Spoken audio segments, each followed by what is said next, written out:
Hi guys. இது என்ன தெரியுமா? wall ladder அப்படின்னு சொல்லுவோம். சரிங்களா? ஷோல்டர் ஜாயிண்ட் ஸ்டிஃபா ஆயிடுச்சு. ஸ்டிஃபா இருக்கு அப்படின்னா நம்ம ரேஞ்ச் ஆஃப் மோஷனை வந்து இம்ப்ரூவ் பண்ணணும். சரிங்களா? ஷோல்டர் லெவல்ல ரேஞ்ச் ஆஃப் மோஷனை இம்ப்ரூவ் பண்றதுக்கு நம்ம செக் பண்ணக்கூடிய ஒரு டூல் தான். இது மூலமா நம்ம எக்சர்சைஸ் என்னென்ன பண்ணலாம் அப்படி பார்க்கலாம். இது ஸ்டிஃபா இருக்கு, ஷோல்டர் ஜாயிண்ட் ஸ்டிஃபா இருக்குன்னா என்ன எக்சர்சைஸ் பண்றது மூலமா அந்த ரேஞ்ச் ஆஃப் மோஷன் இம்ப்ரூவ் பண்ணலாம்னு பார்க்கலாம். சரியா? ஹேண்டை வந்து ரிப்ளேஸ் பண்றேன். பாருங்க. இவ்வளவு தூரம் என்னால போகுது. இவ்வளவு தூரம் போகும்போது எனக்கு இவ்வளவு தூரம் வருது. சரிங்களா? இதுக்கு மேல எனக்கு ஸ்டிஃபா இருக்கு அப்படின்னா ஒரு லெவல். சரிங்களா? இதுக்கு மேல போயிட்டு இந்த லெவல் எனக்கு ஸ்டிஃபா இருக்கு அப்படின்னா ஒரு லெவல். இல்ல என்னால இவ்வளவு தூரம் பண்ண முடியுது அப்படின்னா உங்க ரேஞ்ச் ஆஃப் மோஷன் நல்லா இம்ப்ரூவ் ஆயிருக்கு அப்படின்னு அர்த்தம். சரிங்களா?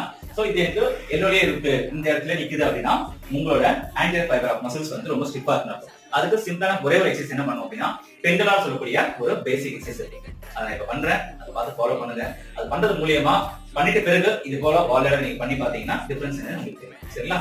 பார்க்கலாம்.